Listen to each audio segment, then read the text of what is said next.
We have another issue with China, which I'm going to ask you about, and I'm curious your thoughts as to what this means for the upcoming summit between Xi Jinping and President Trump. So the Pentagon is sounding the alarm in its annual report to Congress on security developments in China.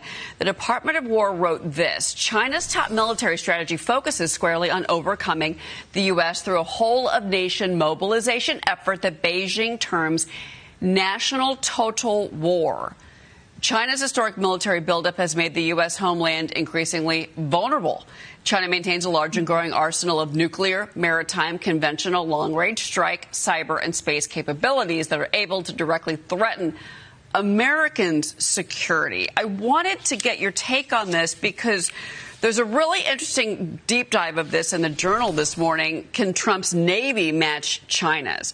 And maybe we're talking about the issue with Taiwan, and that's one issue. And I know that the Department of War has also warned that it looks like a strike on Taiwan could be happening. It could be this year, maybe 2027.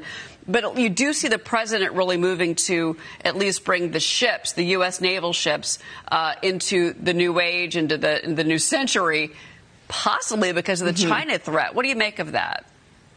I completely agree. It was no accident that President Trump released the Golden Fleet, the Trump fleet, ahead of this Pentagon report, especially highlighting the naval capabilities of China. China not only has this growing arsenal of maritime, but they're able to blend naval and civil. And China has the capability to manufacture, I think it's at 232 times greater than the United States, warships and civil ships. So President Trump is absolutely correct. In the United States needs to be able to get ahead and start competing with China, because China has not stopped for decades, while the United States has slowed its pace on building up our naval ships and really building up our military. China has doubled, tripled, exponentially increased its military capabilities. So the Pentagon report, especially after living in China for 3 years, it was very concerning to me, and I'm so grateful we have President Trump getting ahead of a lot of this, and I hope and pray that it can be a bipartisan effort